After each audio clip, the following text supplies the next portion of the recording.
Welcome back to my channel Mrunal रेसिपीजमध्ये तुमच्या सगळ्यांचं स्वागत आहे। आज आपण बनवणार आहोत एक नवीन रेसिपी आणि आपण जी रेसिपी बनवणार आहे ती आपण एगपासून बनवणार आहे। एग बॉल्स आपण आज बनवणार आहे। त्यासाठी सगळ्यात आधी बॉईल केलेले एग्स आपण यूज करणार आहे। 4 एग्स मी बॉईल करून घेतलेले आधीच।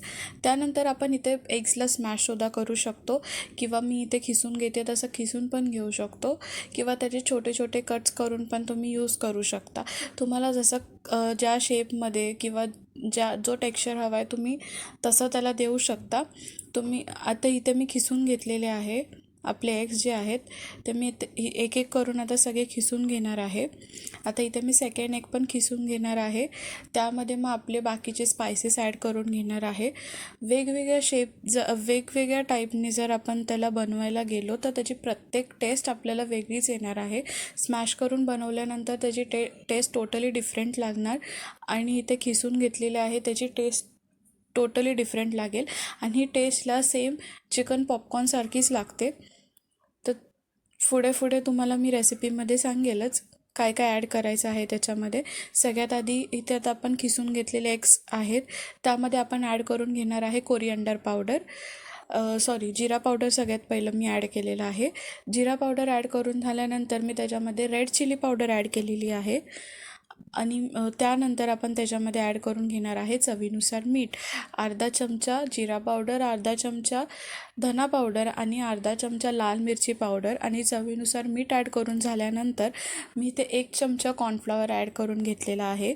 कॉर्नफ्लॉवर ॲड करून झाल्यानंतर मी 2 स्पून मैदा ॲड केलेला आहे। मैदा जास्त क्वांटिटीमध्ये ॲड केलेला आहे मी, जेणेकरून आपले बॉल्सचा टेक्स्चर जो आहे तो प्रॉपरली होईल त्यासाठी मी जास्त मैदा ॲड केलेला आहे आणि कॉर्नफ्लॉवर थोडंसं क्रंची टेक्स्चर येण्यासाठी। आता इथे आपण त्याला प्रॉपरली मिक्स करून घेणार आहोत। आपले जे स्पाइसेस आहेत, मसाले ॲड केलेले आहेत, मीठ वगैरे ते सगळं प्रॉपरली मिक्स होण्यासाठी आपण त्याला मिक्स करून घेणार आहे आणि आपण नॉर्मली एकदम हलक्या हाताने त्याचे बॉल्स बनवून घेणार आहे। तर एक एक करून असे सगळे बॉल्स बनवून घ्यायचे आहेत आणि यामध्ये पाणी ॲड करायची काहीच गरज नाही आहे। विदाऊट पाणीसुद्धा ते प्रॉपरली त्याचे बॉल्स बनवू शकतात। तर तुम्ही बघितलं असेल की इथे आता बॉल बनवून रेडी झालेला आहे। असेच राहिलेले सगळे जे आपण बाकीचे याचं पण बॉल्स बनवून घेणार आहे। त्यानंतर आपण त्याला ब्रेड क्रम्समध्ये कोट करून घेणार आहे। तर तुम्ही ब्रेड क्रम्सला रोस्ट करून पण घेऊ शकता किंवा नॉर्मली असं नॉर्मल पण घेऊ शकता। तर इथे ब्रेड क्रम्स आहेत त्याच्यामध्ये आपण आपले जे बॉल्स आहेत त्याला आपण कोट करून घेणार आहे।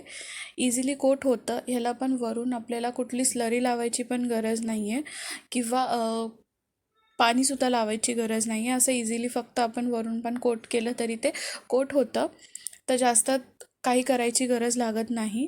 लास्ट रेसिपी मी माझ्या चॅनलवरती आलू मसाला पुरीची अपलोड केलेली, जर नसेल बघितली तर जाऊन नक्की बघा। मी खाली डिस्क्रिप्शन बॉक्समध्ये तुम्हाला लिंक देईन। या रेसिपीसाठी लागणारे सर्व इन्ग्रेडियंट्स खाली देईन। आता इथे मी आता गॅस पेटवून घेतलेला आहे। आपण तेल गरम करायला ठेवणार आहे आणि एक एक करून तेल गरम झाल्यानंतर लो टू मीडियम फ्लेमवरतीच आपण त्याला फ्राय करून घेणार आहे। 60 to 70 सेकंड्स आपण एक साईड त्याला फ्राय करून घ्यायचे आहे।